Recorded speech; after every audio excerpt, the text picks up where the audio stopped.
Fala Tricolada, tudo tranquilo? Alexandre Antônio na área. Para mais um vídeo aqui no canal. Deixa aquele like, se inscreva, compartilhe esse vídeo com seus amigos. Tamo juntos. Deixa eu ajeitar aqui o óculos. Vamos falar de favoritismo. O Fluminense é favorito? O Fluminense tem uma maratona aí pela frente. Acabou o Campeonato Carioca, o Fluminense conquistou o Campeonato Carioca com sobras em cima do Flamengo. Na minha opinião, sobras. No agregado, foi 3-1. Foi 2-0 no primeiro jogo. 1-1 no segundo, 3-1 em cima do Flamengo, do milionário Flamengo.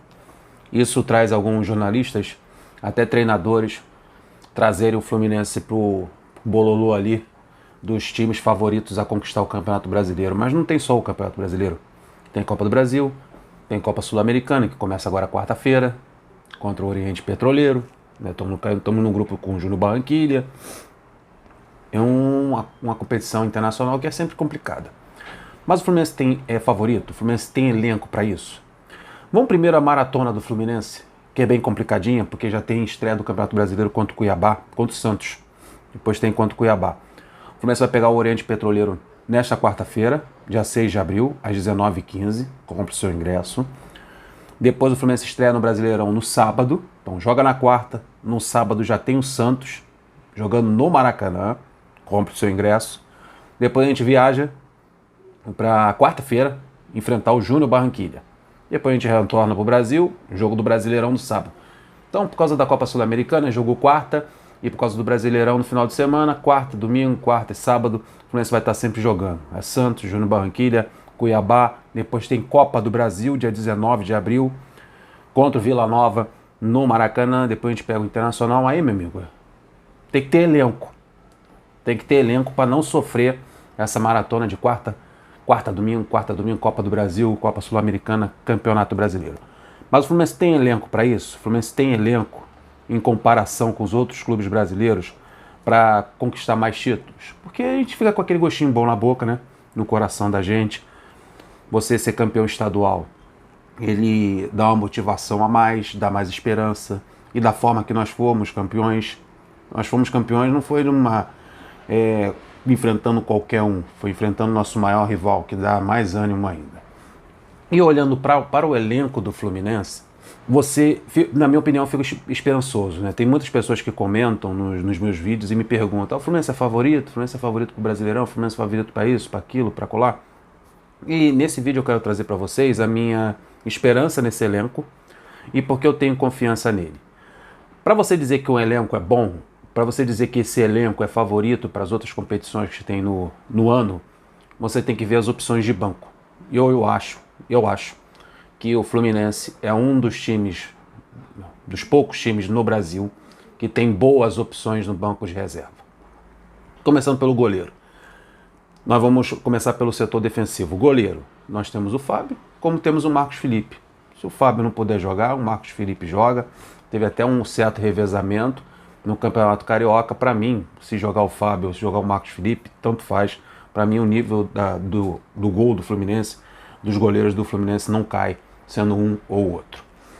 A zaga, na minha opinião, é a melhor zaga do futebol brasileiro. Dá de 1.000-0 na zaga do Palmeiras, dá de 1.000-0 na zaga do Flamengo, principalmente na zaga do Flamengo. Acho que a zaga do Fluminense tem mais opções, pode jogar com 3 zagueiros, pode jogar até com um zagueiro a mais, que vai dar conta do recado. O setor defensivo do Fluminense é bastante seguro e os zagueiros reservas também são bastante interessantes. A gente tem o Felipe Melo, que faz função de zagueiro, a gente tem o Lucas Claro, que é reserva, que poderia ser titular em um monte de time grande aí do futebol brasileiro. Nós temos o Nino, que é jogador olímpico. Aí a gente tem que ver no meio do ano como é que vão ser esses desfalques. A gente vai falar isso depois, né? Porque ainda tem venda de 2 jogadores, possíveis jogadores no meio do ano. E aí a gente tem o David Braz, que está muito bem. Tem o Manuel, que ficava lá no banco de reserva, a gente pensando se era aquela desconfiança em cima do Manuel. Mas o Manuel fez 2 grandes finais do Campeonato Carioca, que bota ele aí no bolo aí até de ser titular da equipe. Então, você formar hoje no futebol brasileiro um trio de zaga formado por Manuel, David Braz, Felipe Melo, ou o Nino, ou o Lucas Claro, ainda tem o David Duarte, que é um reserva, entrou no jogo da final, nos minutos finais, que também é um bom zagueiro, um zagueiro muito firme, com boa atuação e chegou no Fluminense sem pipocar, tá fazendo um joguinho dele e fazendo um jogo dele correto. Teve uma contusão, voltou da contusão, acho que a contusão deu uma atrapalhada nele.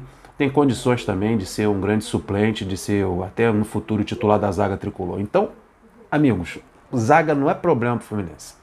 Goleiro e zagueiros pode revezar, uma zaga na Copa do Brasil, outra zaga no Campeonato Brasileiro, acho que vai ficar de bom tamanho pra gente.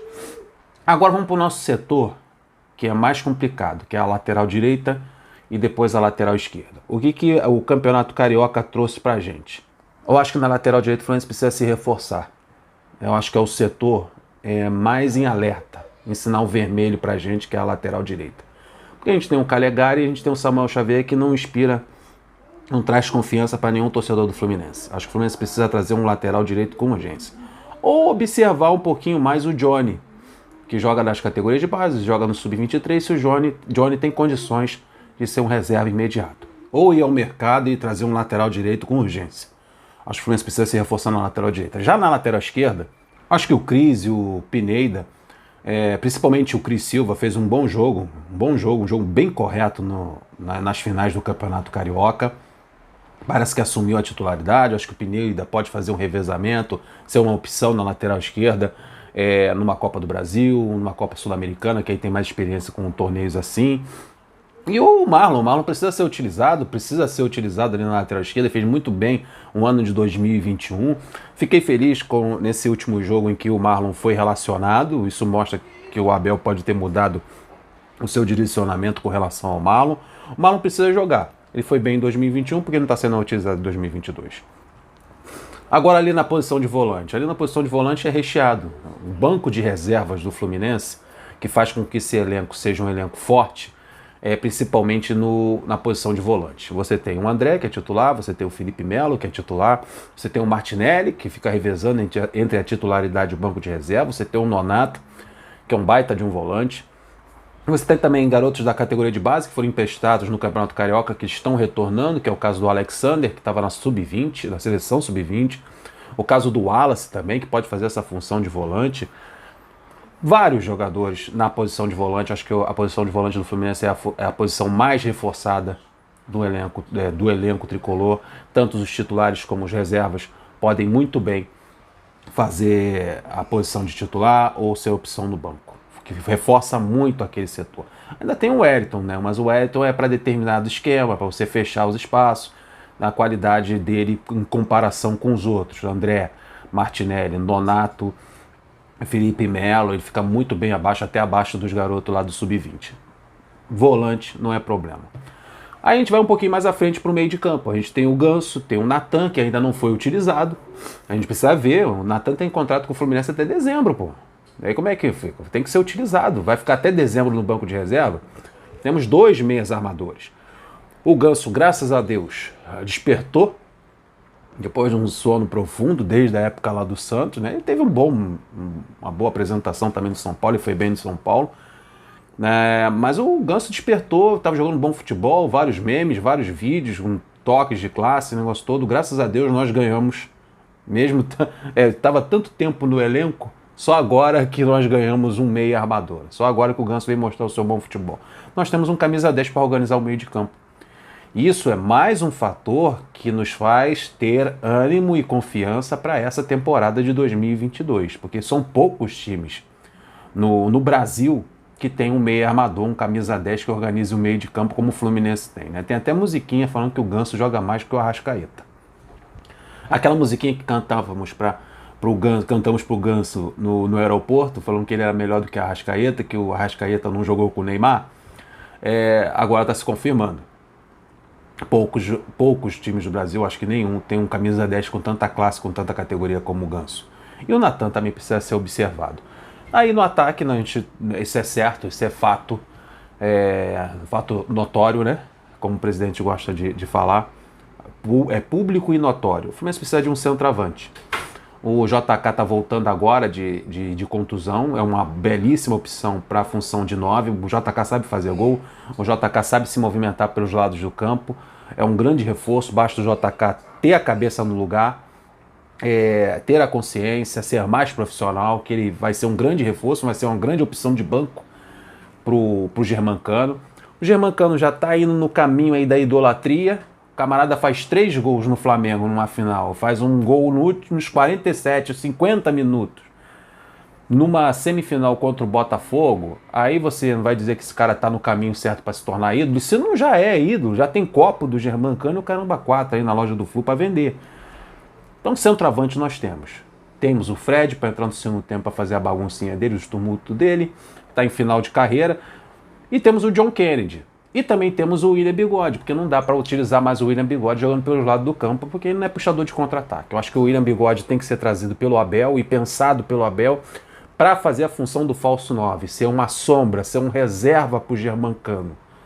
O William Bigode ser reserva do Germancano e o John Kennedy também é uma boa opção ali para a posição de centroavante. Ou ir ao mercado e trazer um novo centroavante, que é o mais correto. Na minha opinião, eu acho que se o Fluminense for ao mercado no meio da temporada, tem que trazer um lateral direito e um centroavante.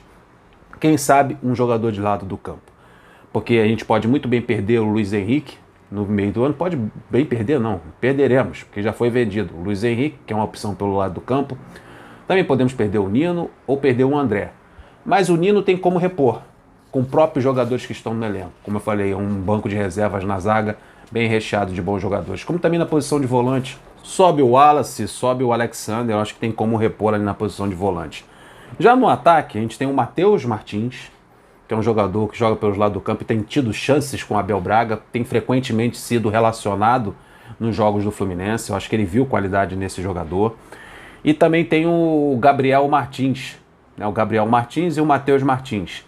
O Gabriel também é um jogador que joga ali pelo meio de campo e pelos lados do campo, aquele cabeludo. Também tem uma boa qualidade. Acho que o Fluminense vai ter que extrair do Sub-20 ou do Sub-23 para reforçar os lados do campo. A gente já tem o Arias, que o torcedor do Fluminense gosta muito do Arias, está completamente adaptado, é um dos principais jogadores no ataque do Fluminense, é Arias e Luiz Henrique.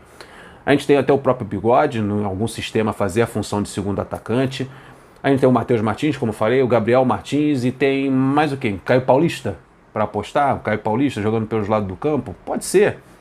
Eu acho também que o Fluminense precisaria contratar pelo menos um jogador para jogar pelos lados do campo.